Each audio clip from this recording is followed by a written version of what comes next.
Exactly. Yeah. So to talk about defensive line a little bit, I know there's some question marks in that defensive tackle and then the defensive end in terms of depth.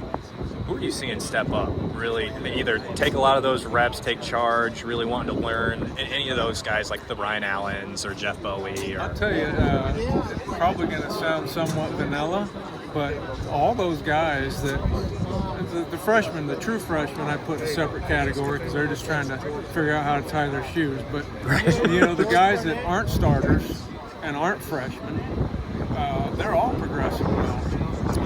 And Ryan Allen, Max Llewellyn, Caden Crawford, they're all making really good progress. Inside, Jeremiah Pittman, Jeff Bowie, who's finally healthy, Will Hubert, Luke Gaffney, those guys are all making good progress too. And it's really going to be an interesting race to the finish line, so to speak, being kickoff, to see kind of who can make the most progress in that amount of time and maybe pull ahead of somebody else in order to get a few more snaps. But I think we'll be in a position, hopefully by the time we get to game one, where we can be where we have been over the years, which is to feel like we can put 8 or 9 guys in the game and be comfortable with them. Has that been like your main focus so far through this part of camp, is just really trying to get 8 or 9 guys and push those guys like Jeff Bowie, like Will Hubert to be ready? Is that your focus? That's a big camp emphasis as far as the D-line goes, but you're still trying to take Y.A. Black, Aaron Graves, Deontay Craig, Ethan Herkett, and make good players even better. And so, you got to try to refine their techniques and their fundamentals and their knowledge of what we do. And try to keep pushing them forward, but get the guys in behind them to chase them and climb that ladder and try to come, like I said, as fast and as far as they can between now and the kickoff to close the gap so that you feel like there's not a drop-off, when you put that second guy in the game. And then you talk about Aaron and YA. Aaron, I know there was a ton of hype around him coming in as a recruit, right? Because he was such a big 4-star, Max Preps athlete of the year, all that. Have you seen him take it to another level? Because we saw him in a consistent role last year, but now he's going to be a starter, right? Yeah, he played right away.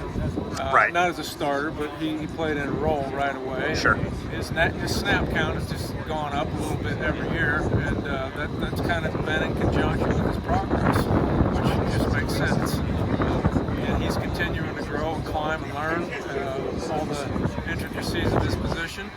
And, he's always had good physical traits and skills. And he's enhanced those, but more than anything else, I think he's taken some leaps and some strides mentally, just to continue to improve his game. So he's doing really well. He's having a good camp. And then to revert back to that second unit, Max Llewellyn, he's a guy that said in the spring he really feels like he's got Kelvin's trust now, and he's got the physical tools, right? Like, what are the good things about what Max does on the football field? Max, you're not going to find a guy that plays harder. He just goes like he's an ever-ready battery. Just never stops. Just really plays hard and has a great attitude. Very coachable guy. Critical of his performance in a positive sense, that he's always looking for ways to try to improve and, hey, how can you help me do this or that. He's just a really fun guy to coach because he plays hard, he wants to be coached, he wants to get better and improve, and he's doing that. He's had a good camp, he's continuing to climb, and again, I think he's going to be one of those guys that we can say we can put in the game and feel really comfortable doing it. How about Brian Allen? Brian's had a great camp.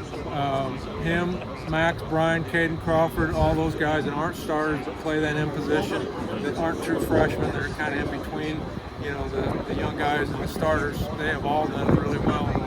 They're all progressing. We're only 9 practices in, so we've got a ways to go before we get into game week prep and all that. But they continue to push and gain ground like they have. I think we'll feel comfortable with where they're at coming. That's 20, 21, from 22 practices in. Sure. Where you're getting ready to then get into game plan stuff for that first game. And then with Jeff Bowie, Will Hubert, Luke Gaffney, what are some of the things that maybe they've shown that maybe are encouraging to you that they will play to that standard that you guys want for those 8 or 9 guys? Jeff's situation is a little bit different than Will and Luke because he had been banged up. He's just been through the ringer from the standpoint of dealing with injuries throughout the course of his career.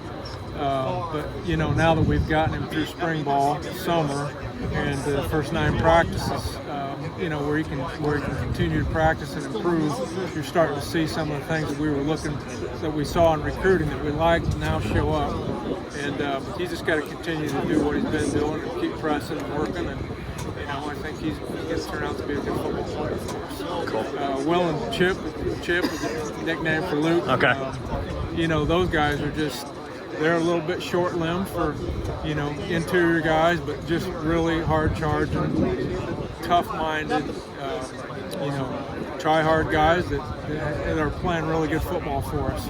And you got to admire their consistency, their work ethic, their passion for the game and how they go about things. And they're typical overachievers. And it's just fun to coach guys like that because you never have to worry about coaching effort. It's there. All you got to do is work with them on the fundamentals and try to enhance their knowledge of the game and their fundamental base. Cool. Thanks so much, Jay. Good to see you. Appreciate it.